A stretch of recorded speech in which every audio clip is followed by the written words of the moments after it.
Thank you, Mr. Speaker, and I believe it's my duty before I start to inform you that I'll be sharing my time with the member from Laurier Ste. Marie.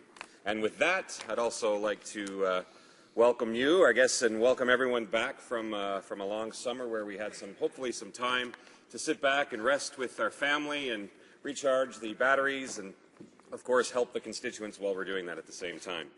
But today, Mr. Speaker, and this afternoon, I will be speaking to Bill C-37, which proposes to amend Article 737 of Canada's Criminal Code in order to double the amount offenders must pay when they receive their sentence, while making this surcharge mandatory for all offenders. Mr. Speaker, first let me begin my comments by going through some of the history of victim surcharges before I proceed into why New Democrats believe this legislation merits passage at second reading and closer scrutiny at the Justice Committee, where I am hopeful all the necessary changes will be agreed to by all parties. A victim surcharge is an additional sanction imposed at the time of sentencing to offenders found guilty of a crime. It is collected by provincial and territorial governments and used to provide programs and services for victims of crime in the province or territory where that crime was committed, Mr. Speaker. Specifically, Bill C-37 proposes to first amend the provisions of the Criminal Code relating to the amount of the victim surcharge to double the amount. Under this proposal, the surcharge would be equivalent to 30% of any fine imposed on the offender, or, when no fine is imposed, would be $100 for summary conviction offences and $200 for indictable offences. This bill also removes the ability of a court to waive the victim surcharge if the offender can show that paying the surcharge would result in undue hardship to his or her dependents, for example. I believe this is an important aspect of the bill which deserves to be studied further, Mr. Speaker, as there are certainly cases where the imposition of the victim surcharge could indeed cause unnecessary hardship. While removing the ability of the judiciary to apply discretion is a troubling trend we are seeing across all the justice bills which this government has introduced.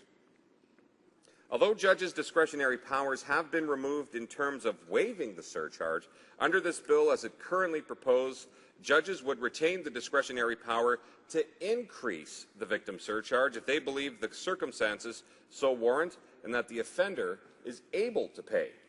So on one hand, Mr. Speaker, the bill removes the discretionary power of judges while keeping some discretionary powers intact.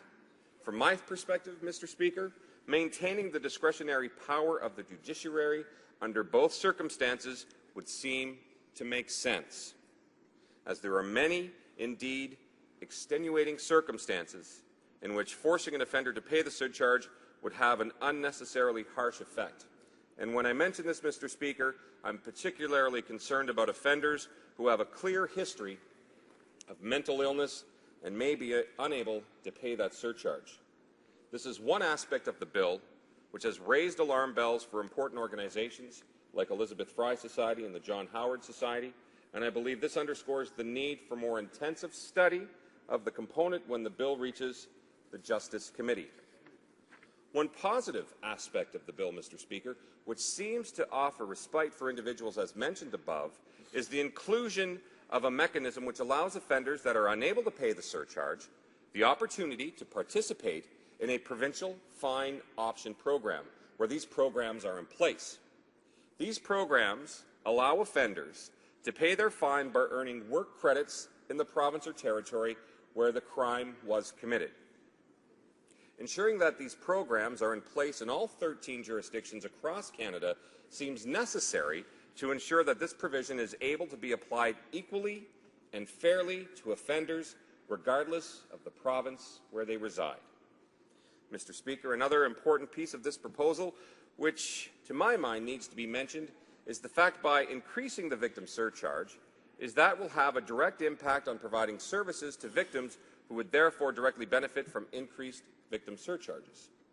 This is important to note because I have heard from victims within my community of Sudbury who have had difficulty accessing these services.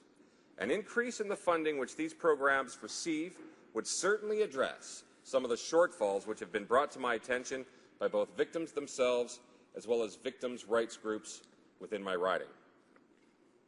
Let me begin by summing up some of the remarks by mentioning the economic impact which crime has on communities right across our great country, and how increasing the victim surcharge might act as meaningful deterrent, Mr. Speaker, particularly in cases of vandalism. According to statistics collected in 2003, crime cost Canadians around $70 billion on an annual basis. Of this, $47 billion was assumed by the victims, representing a total of 70%. We've heard some other statistics, 83%. I'm sure there's a few other ones out there, Mr. Speaker, but it's still too high. One local example of this economic impact should serve as an excellent example of why exploring the idea of increasing the surcharge is in fact beneficial, especially in cases involving small businesses forced to deal with senseless vandalism. Back in June, in my great riding of Sudbury, the owners of the Asian Cuisine were forced to pay out over $6,000 in cleanup costs for a second time, Mr. Speaker, to remove targeted graffiti, which has become a major problem for business owners across my riding.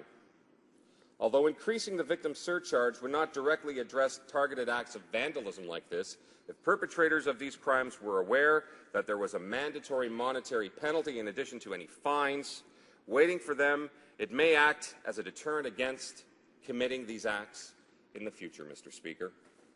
It is also my hope that with increased monies for victims programs, the provinces may in fact establish programs to assist small businesses owners, like those at the Asian Cuisine in Sudbury, who are forced to deal with repeated acts of vandalism against their business.